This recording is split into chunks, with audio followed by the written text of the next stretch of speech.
Dans Warhammer 40 000, il y a des ennemis surpuissants, des demi-dieux, des aliens, des robots immortels alimentés par des dieux et des démons.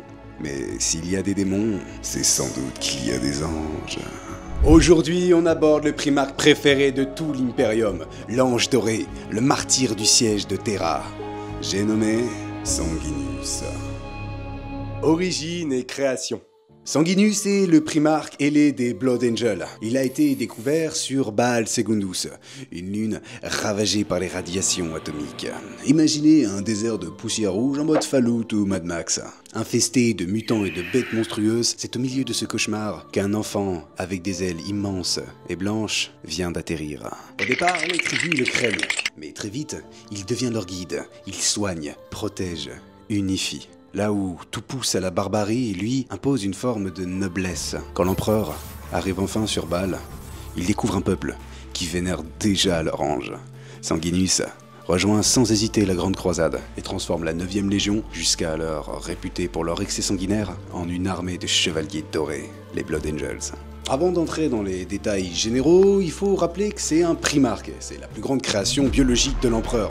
Une fusion entre science et divinité. Sanguinus fait à peu près 3 mètres à 3 mètres 50. Il a des organes augmentés, plusieurs cœurs, une filtration du sang et une endurance colossale. En termes de force, il est capable de soulever des tonnes et pulvériser des chars à main nue. En termes de vitesse et de réflexe, il bouge littéralement à une vitesse que l'œil humain arrive à peine à suivre. Et Sanguinus, justement, c'est le plus rapide de tous les primarques. En tas d'esprit, il a une mémoire idiotique, une intelligence surhumaine et un charisme qui ferait plier les nations. Quand il arrive sur un champ de bataille, l'effervescence gagne ses rangs et la bataille finit très vite. Sanguinus a une silhouette parfaite. Avec ses ailes blanches, il inspire la divinité. Mais ces ailes blanches sont en fait une mutation qui n'est jamais expliquée vraiment. C'est un effet du warp, une déformation du projet initial de l'empereur. On ne sait pas vraiment. Physiquement, comme je vous l'ai dit, c'est le plus rapide. Ses réflexes surpassent ceux de tous ses frères et surtout, il possède aussi un don exceptionnel, la préscience. Des éclairs du futur, des visions qui lui permettent d'anticiper ce qu'il va arriver. Ce n'est pas une puissance physique brute comme Leman Russ,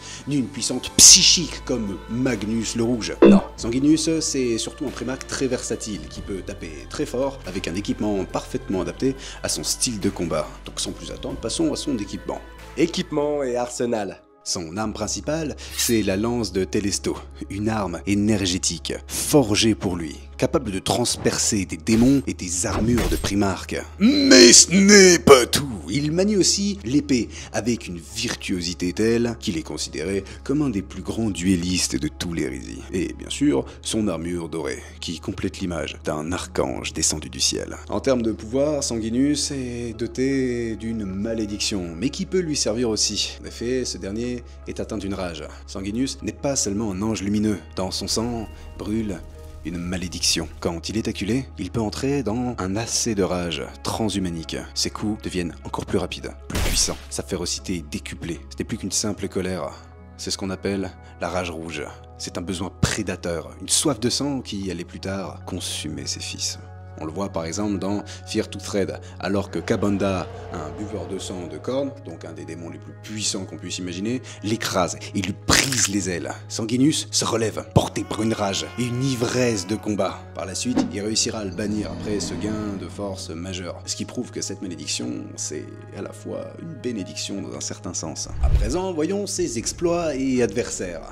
Maintenant, Ka'Bandha, c'est pas le seul mec cheaté qu'il a défoncé. Il a affronté Magnus le Rouge, le plus grand psyker primarque. Sanguinus, sans arme psychique, a résisté à son pouvoir grâce à sa vitesse et sa prescience. Mais il a aussi affronté Angron au siège de Terra devant la porte de l'éternité. Il affrontera son frère transformé en prince démon de Khorne. Angron est une tempête de haine et une violence brute. Et pourtant, Sanguinus le contient.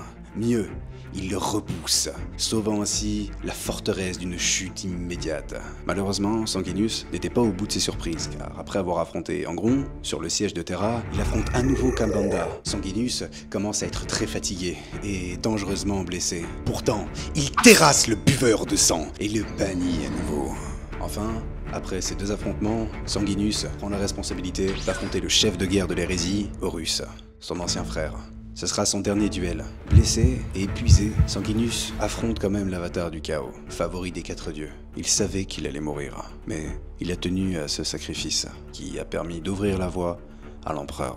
Donc juste pour vous rappeler, ça fait quand même, dans l'ordre, d'abord un affrontement avec Angron, puis dans la foulée Kabanda, puis Horus. Ce mec est un doigt d'honneur vivant au chaos. Maintenant j'aimerais vous faire part d'une petite citation qu'il a fait juste avant les batailles, pour comprendre un petit peu l'homme qu'il y a derrière le demi-dieu angélique. Je ne veux pas être ici. Je ne veux pas ce présent. Et j'ai encore moins envie de l'avenir qui s'annonce. Mais je resterai. Parce que vous êtes là. Et parce que je suis humain.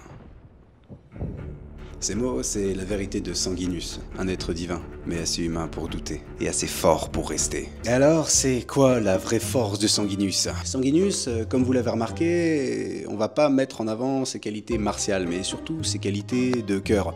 Si oui, bien sûr, il est très très fort, il a réussi à affronter Angron, qui est, j'ai l'impression, le tuto pour savoir si t'es fort. Il a aussi vaincu Magnus le Rouge, qui lui aussi se fait souvent péter la gueule. Mais en attendant, ça nous situe sur ses capacités martiales par rapport aux autres primaires qui reste quand même dans le haut du panier. Et qui plus est, lorsqu'il s'agit d'affronter un démon et une cohorte de ces derniers, il en est largement capable. En termes de détermination, il est plus que présent. Comme vous le voyez, il enchaîne les combats dans la foulée comme s'il était immortel. Il assume pleinement ses responsabilités et quand il est sur un champ de bataille, une effervescence folle gagne ses troupes, ce qui n'est pas le cas lorsque c'est par exemple Perturabo qui vient près de ses soldats. Là, c'est plus l'inverse, il commence à vouloir se tirer une balle avant que les primarques les punissent d'une manière bien pire. On parlera de Perturabo un moment. Donc sa force ne réside pas dans ses ailes, sa vitesse ou sa prescience. Sa véritable force, c'est d'avoir tenu face à Magnus, face à Angron, face à Kabanda, face à Horus. D'avoir contenu sa malédiction assez longtemps pour sauver l'Imperium. Et surtout, d'avoir choisi de rester, même quand tout lui disait de fuir. Sanguinius est le primarque qui nous prouve à tous que la plus grande force de l'Imperium, c'est la capacité à s'unir pour un bien commun. Un bien qui va au-delà de la classe sociale, car c'est quand même un demi-dieu fils de l'empereur, et pourtant, il s'agenouillera devant sa légion et les remerciera de tout ce qu'ils ont fait pour lui. Maintenant, si on devait classer Sanguinius, où est-ce qu'on le mettrait? Ben, j'aurais tendance à dire un solide A. Je suis désolé, je peux pas le mettre en S. Pas que j'aimerais pas le mettre, mais c'est surtout, comme on l'a dit précédemment, et surtout que c'est pas sa fonction d'être un guerrier belliqueux, surpuissant, qui défonce tout ce qui bouge. Non, lui, c'est plus un rappel que l'Imperium se défendra toujours, et défendra tout le monde. Sur ce, je te remercie d'avoir regardé cette vidéo, n'hésite pas à t'abonner, republier et liker si ça t'a plu, commente un sujet que tu aimerais qu'on aborde et n'hésite pas à t'abonner sur Instagram pour voter pour le prochain primarque à aborder. Je t'embrasse comme je t'aime, à savoir très fort. Merci de ton attention.